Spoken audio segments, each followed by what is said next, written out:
Ya pemirsa, publik kan tengah menantikan ya adanya perubahan begitu ya, gagasan baru mungkin di pemerintahan Prabowo Subianto. Tapi yang terlihat nih sepertinya hanya kesinambungan, keberlanjutan begitu ya. Jadi publik masih terus menantikan harapannya ada apakah pemerintahan Prabowo ini berjalan secara mandiri atau masih dalam bayang-bayang pemerintahan lama begitu. Kira-kira kita akan bahas ya. Betul, kita akan adu argumen dan pandangan nih dengan narasumber yang sudah hadir pada pagi hari ini. Sudah ada dukun politik kita di pagi hari ini adalah Bang Henry Satrio. Selamat pagi Bang Hensa. Selamat pagi. Lalu berikutnya juga ada Hendra Sam Marantoko, politikus Gerindra dan juga Ketua Umum Lingkar Nusantara. Selamat pagi, Assalamualaikum. Pagi ya, Pega. Selamat pagi Bang. Bang Hendra, kita langsung aja ya. Iya. Ini ada narasi adanya bayang-bayang Jokowi di pemerintahan yang sekarang. Gimana Bang? Ya ini kan gini, saya rasa ini kan analisa saja dan tafsir-tafsir yang berkembang di masyarakat. Cuman kan kita harus juga lihat parameter-parameternya apa. Parameter keberlanjutan itu adalah parameter program. Itu dulu, ya kan? Nah, ketika transisi dari pemerintahan Pak Jokowi ke Pak Prabowo, maka oleh karena itu programnya yang dilanjutkan. Tapi bukan orangnya yang dilanjutkan, kan Tapi seperti kan itu. sebagian orangnya juga dilanjutkan. Iya, ya kan orang-orang di sana. Tapi programnya, ini kan kita bicara Pak Jokowinya dulu ya kan. Maka ada oleh karena itu. Dan kenapa tadi Putri bilang ada orang yang dilanjutkan? Karena memang memerlukan transisi itu memerlukan artinya jangan sampai ada turbulensi itu sebenarnya lebih ke arah situ ya. Stabilitas tadi karena memang keberlanjutan memang konsepnya seperti itu. Yang kedua apa parameter pengaruh Pak Jokowi di pemerintahan Pak Prabowo. Saya rasa nggak ada hal yang signifikan ya tentang masalah itu. Ya kalau mengenai masalah contoh mengenai masalah Pak Jokowi yang apa namanya itu selalu menjadi topik pembicaraan, kan kayak gitu kan. Nah, saya lebih tertarik ke arah situ sebenarnya kan gitu. Kalau saya rasa kalau masalah pengaruh nggak ada lah kedua belah pihak. Saya rasa Pak Jokowi juga orang yang sangat tahu batas, tahu diri, ya kan bahwa beliau adalah saat ini adalah mantan presiden yang tentunya tidak mempunyai apa namanya itu kewenangan secara konstitusi untuk ikut dalam berkontribusi, ya kan, kecuali diajak. Ya kan itu kan itu yang menjadi patokan. Nanti brother saya, Hensa yang akan saja ya kan apakah itu kalau ukurnya pas atau tidak. Kemudian juga ya itu tadi saya bilang tadi, kalau Pak Jokowi selalu dijadikan selalu menjadi topik pembicaraan yang hot nih. Kalau kita lihat kan di beberapa talk show segala macam ratingnya tinggi, masalah ijazah, masalah beliau di apa nama itu digadang-gadang untuk masuk ke partai tertentu P3 atau PSI. Ya kan kalau dilihat kan beliau di posisi yang pasif. Sebenarnya kalau kita ngelihat gitu loh, ya kan?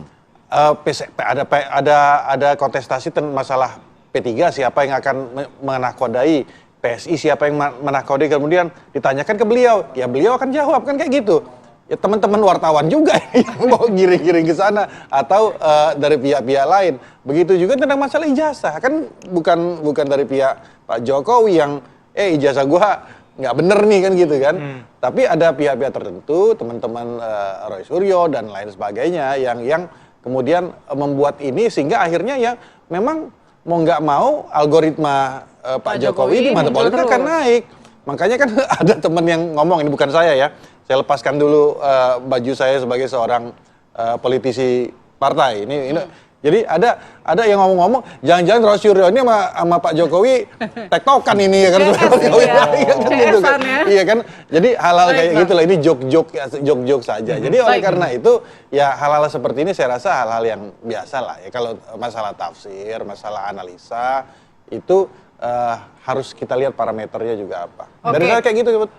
Bang Hensa, terawangannya bagaimana Bang Hensa? Memang tidak ada pengaruh Pak Jokowi lagi kah? Gini, sebetulnya kan kalau pengaruh-pengaruh itu menurut saya sih dugaan karena hal yang tidak biasa.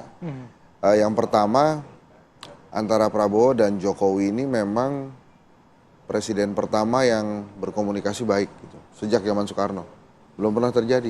Soekarno ke Soeharto kan juga nggak oke. Soeharto ke Habibie ya itu juga nggak oke. Oke. Gus Dur, Megawati, SB ke Jokowi awal-awal malah. Jadi karena nggak biasa, orang lihat tuh nih ada apa nih. Terus kemudian ketidakbiasaan yang kedua, baru kali ini ada presiden yang wakil presidennya anaknya presiden sebelumnya, gitu ya. Dan sudah jadi rahasia umum lah, semua orang tahu nih Pak Jokowi yang kerja kemarin waktu kampanye. Ya Pak Prabowo kerja juga, tapi Pak Jokowi punya peran penting. Dilarang nggak dilarang, silakan aja. Nah setelah kemudian terpilih sebagai presiden, banyak koleganya Pak Prabowo yang sama-sama menjadi anak buahnya Jokowi pada saat kabinet sebelumnya, itu menjadi kabinetnya Pak Prabowo juga. Jadi timbul lagi nih, siapa sangka nih. Tapi dari awal ya, saya sih meyakini bahwa sebetulnya Pak Prabowo ini independen gitu. Hanya memang dia tuh tahu aja cara berterima kasih. Dan satu lagi, sejak 2009 ya, kemudian 2004 lah. Kemudian tahun 2014, 2019. Suka atau tidak suka, kalau kita lihat sejarah, kan memang ada pendukung Jokowi, ada pendukung Prabowo. Nah pendukung Prabowo kan terus aja nih, nggak berubah gitu ya. Maka pada saat jagoannya menang Pilpres, pendukungnya Prabowo yang bukan pendukung Jokowi, menginginkan hal baru dong. Karena mereka sudah lama sekali nih dukung Prabowo dan pengen Prabowo jadi presiden. Begitu Prabowo jadi presiden, loh kok itu jadi menterinya, loh kok itu jadi menterinya gitu. Oh itu jadi wapresnya. Ya gitu, jadi makanya kok gitu sih, jadi wajar saja. Jadi sebetulnya kan pertanyaan ini, Jokowi bayangi pemerintahan Prabowo tanda tanya itu kan sejak awal. Gitu kan. Ada bayanganmu di mataku, itu saya tahu tuh itu. Nah maksud saya balik lagi ke sini, kalau sampai hari ini mereka terlihat baik ya memang kondisinya jangan-jangan memang baik-baik aja dari dulu. Hanya memang tidak bisa dinafikan tadi. Pendukungnya Prabowo itu pernah bukan pendukungnya Jokowi. Justru yang sekarang terjadi, pendukungnya Jokowi yang jadi pendukungnya Prabowo gitu. Jadi pro Jowo gitu ya? Kalau misalnya, makanya kalau misalnya ada pendukungnya Jokowi yang sekarang tepuk tangan ke Pak Prabowo ya, banyak juga pendukung Prabowo yang, misalnya nih kabinet. Lah dia baru 6 bulan dukung Prabowo, masuk kabinet. Lah ini kita nih kan banyak tuh ya. Betul. Udah dari 10 tahun, 15 tahun yang lalu. Dari gagal-gagalnya Pak Prabowo masih ada terus didukung. Malah nggak masuk. Gitu. Jadi karena kan ada beberapa tuh waktu itu di ILC segala, kita ketawa-ketawanya begitu. Tapi itulah kondisi politik. Gitu. Tapi kalau menurut saya sih banyak hal baik lah kalau Jokowi dan Prabowo saling ngobrol gitu. Karena ya tadi keberlanjutan gimana caranya kalau nggak ngobrol satu sama lain. Tapi pertanyaannya kan mau sampai kapan begini gitu kan? Nah, menurut saya sih ini sih nggak ada sampai kapan. Ini kan masalah simbol sampai kan. 2029 lah kan habis periode. Ini masalah simbol kan. Artinya mungkin simbol yang pertama diinginkan oleh rakyat, ya oke lah.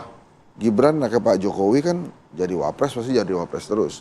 Tapi minimal mungkin ada reshuffle. Yang orang-orangnya Jokowi kental itu apa ketum-ketum itu kalau bisa dihilangin gitu kan, ini simbol kan, simbol aja. Jadi masyarakat pengen lihat simbol Pak Prabowo ini bebas dari Pak Jokowi.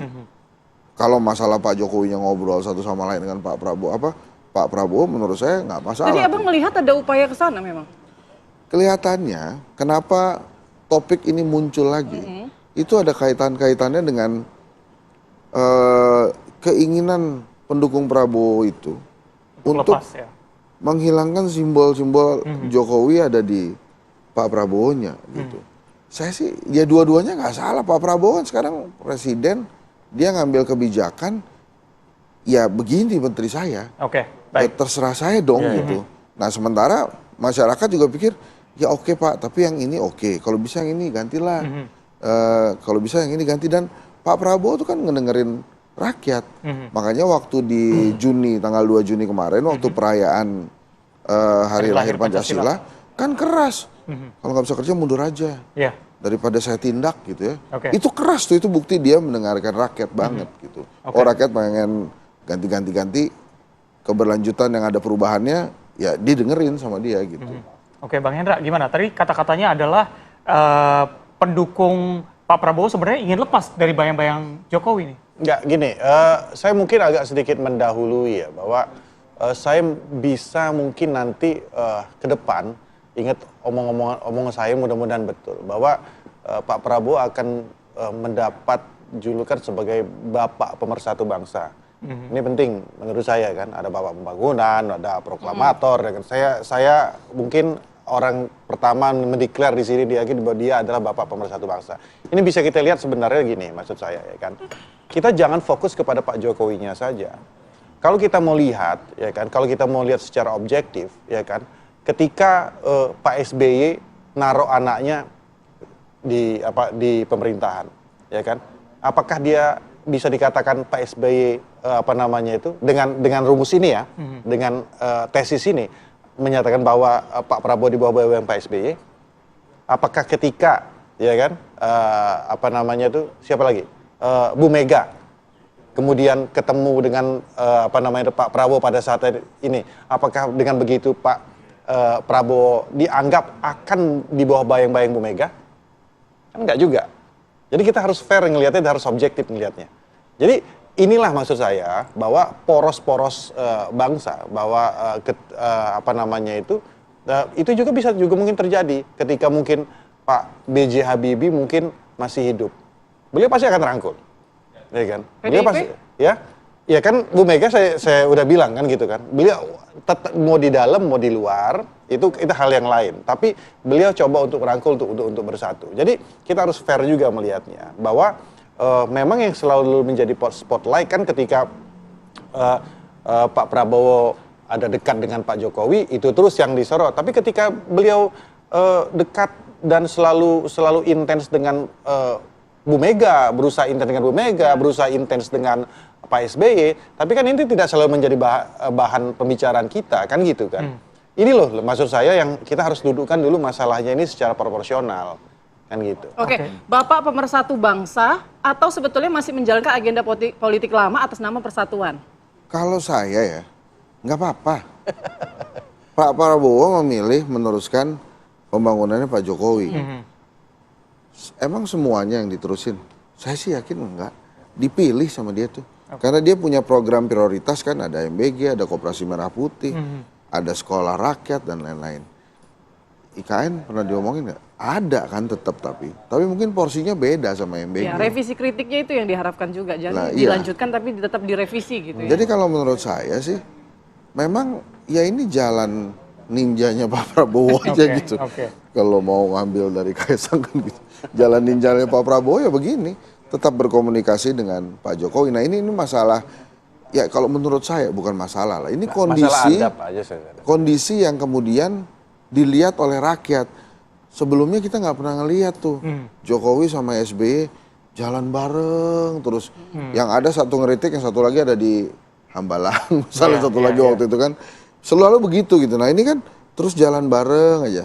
Nah secara kebetulan simbol-simbol yang melekat pada Pak Jokowi itu masih ada sekarang. Misalnya Projo kan masih dapat di kementerian gitu ya.